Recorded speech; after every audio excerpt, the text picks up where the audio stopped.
রাধে রাধে বন্ধুরা, কেমন আছো সবাই? আশা করি সবাই ভালো আছো, আমিও ভালো আছি। আর গুড আফটারনুন। আজকের ভিডিওটা দশমীর বিকেল থেকে শুরু করছি।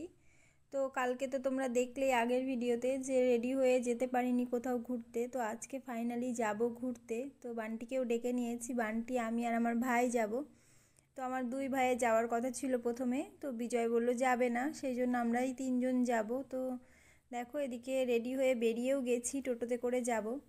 তো প্রথমেই এই মন্দিরটা মানে এই প্যান্ডেলটা আর কি দেখা হয়নি আগে।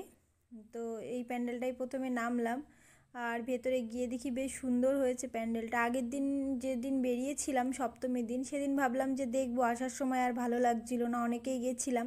তো সেই জন্য এই প্যান্ডেলটা না দেখা হয়নি। যে কটা প্যান্ডেল দেখা হয়নি আগের দিন সেইগুলোই আর কি দেখতে বিশেষ করে বেরিয়েছি, কিন্তু সবগুলোই মোটামুটি দেখা হয়েও গেছিলো। তো দেখো আজকের ভিডিওটা, আশা করি তোমাদের অনেক বেশি ভালো লাগবে। তো এদিকে দেখো সুন্দর মায়ের মুখ হয়েছে, মানে মুখটা খুবই সুন্দর হয়েছে এখানে। আর প্যান্ডেলটাও বেশ সুন্দর হয়েছে। তো ওখান থেকে চলে আসলাম লাইন পার, মানে গুসকরা লাইন পার। এই প্যান্ডেলটাও বেশ সুন্দর হয়েছে। আর মায়ের মুখটা এখানেও দেখো কত মিষ্টি লাগছে দেখতে। যদিও আজকে দশমী, সব জায়গায় ঘট বিসর্জন হয়ে গেছে, তো প্রতিমা বিসর্জন এখনও হয়নি, হবে এক দুদিন পর এরকম হবে। তো দেখো কত সুন্দর লাগছে এখানেও। তো এখান থেকে চলে গেছিলাম মেলায় একটুখানি ঘুরতে। মানে ছোটোখাটোই একটা মেলা বসেছিল, আর আমাদের গুসকরায় দুটো মেলা হয়, বারোয়ারিতলা একটা আর এই শান্তিপুরের সামনে একটা। তো ওখান থেকে আমরা মেলা একটুখানি ঘুরবো পরে, আগে দেখে আসি, মানে প্যান্ডেলটা দেখে আসি। আর এই প্যান্ডেলটাও দেখো কত সুন্দর হয়েছে, পুরো মানে ফুল দিয়ে সাজানো ছিল। আমাদের এখানে যদিও এর থেকে বড় প্যান্ডেল হয় না, এই প্যান্ডেলই হয়। তো গুসকরায় কিন্তু কালী পুজোর প্যান্ডেল বেশ বড় হয়। তো যদি কালী পুজোর সময় যাই অবশ্যই তোমাদের সাথে শেয়ার করব। তো দেখো এখানেও একটু অন্যরকম, এটা তো দেখিয়েছি তোমাদেরকে আগের দিনকে, তো আরও একবার দেখে নাও। এখানে দেখে মাকে দর্শন করে তারপর এখানে আসলাম হচ্ছে মেলায়। দুটো কানের পছন্দ হয়েছিল, কিন্তু অনেক দাম বলাতে আর নিতে পারিনি। তো এখানে দেখো এই সেম কানেরই আর কি ওই দোকানটাতে দেখছিলাম, ওই অনেক টাকাই, মানে 40 টাকা না 50 টাকা করে দাম বলছিল, সেই জন্য আর নিইনি। তো এখান থেকে ক্লিপ এইসব দেখছিলাম, যে যেটা ভালো লাগবে নেব। আর অনেক রকমেরই ক্লিপ ছিল, কিন্তু আমি যেরকম ক্লিপ খুঁজছিলাম সেগুলো আর কি ছিল না, ওই জন্য নিইনি। আর দেখো এই কানেরটা বেশ পছন্দ হয়েছিল, মানে একটা প্রজাপতির মতো, ওই কুর্তি টুর্তির সাথে পরলে বেশ ভালো লাগে দেখতে। তো ওকে বললাম যে নিয়ে নে, তো এইটুকু কানের দাম বলছিল 40 টাকা। তো একটুখানি দাম দর করাতে দেয়নি, নিইনি। তো তারপর দেখো ওখান থেকে চলে আসলাম আবার আরেকটা ঠাকুর দেখতে। এটা হচ্ছে লাইন, মানে রেল গেট পার হয়ে গিয়ে তারপরে এই প্যান্ডেলটা, এটাও বেশ সুন্দর হয়েছিল। এটাও আগের দিনকে দেখিয়েছিলাম তোমাদের। তো যে কটা ঠাকুর হয় সে কটাই আর কি ঘুরছিলাম, বাড়িতে বসে থেকে ভালো লাগছিল না বলেই বেরিয়েছিলাম। তো দেখো এই ঠাকুরটাও বেশ সুন্দর হয়েছে। তারপর সেখান থেকে সুকান্তপল্লী গেলাম, আর ওখানে আরতি হচ্ছিল, এত ভালো লাগছিল দেখতে আরতিটা।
তো দেখো আরতি দেখে এবার চলে এসেছি হচ্ছে বিরিয়ানি খেতে। সন্ধেবেলায় একটু ফুচকা খেয়েছিলাম, কিন্তু সেটা তোমাদের সাথে শেয়ার করা হয়নি।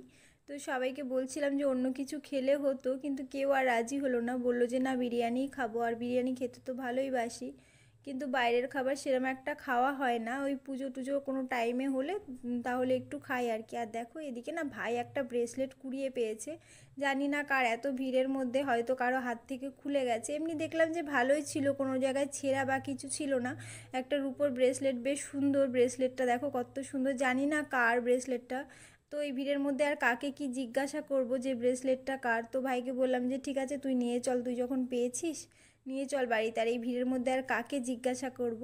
তো যাই হোক, দেখো বলতে বলতে চলে আসলো বিরিয়ানি, আর এটা না হাফ প্লেট বিরিয়ানি ছিল, আর এত মানে ভালো ছিল বিরিয়ানিটা খেতে। আমি গুসকরায় যত দোকানে বিরিয়ানি খেয়েছি সব থেকে এই দোকানের বিরিয়ানিটা আমার কাছে ভালো লেগেছে। তো দেখো, আর সাথে না একটুখানি চিকেন চাপের যে গ্রেভিটা হয় ওটাও দিয়েছিল। এটা না কোনো দোকানে দেয় না, আর এখানে হাফ প্লেট বিরিয়ানি, তাতেই দেখো কতটা রাইস ছিল। আর দামটাও না খুব কম, মানে হাফ প্লেটের দাম হচ্ছে 60 টাকা করে নিয়েছিল, আর ফুল প্লেট 80 টাকা। 80 টাকায় আনলিমিটেড রাইস দেয়। তো এত কম দামে মনে হয় এখানেই বিরিয়ানি পাওয়া যায়। মানে আমাদের ওই সাইডে মানে দুর্গাপুরের দিকে তো অনেকটাই দাম নেয় বিরিয়ানির। আর দেখো আমি একটু কাঁচা লঙ্কা চেয়ে নিয়েছিলাম, আমার না বিরিয়ানি রাইস এইসবের সাথে কাঁচা লঙ্কা খেতে খুব ভালো লাগে। তো খেয়েও নিচ্ছিলাম এইদিকে সবাই মিলে, আর খেতে তো ভীষণ ভালো হয়েছিল বিরিয়ানিটা, একদম মানে রিচ হয়নি।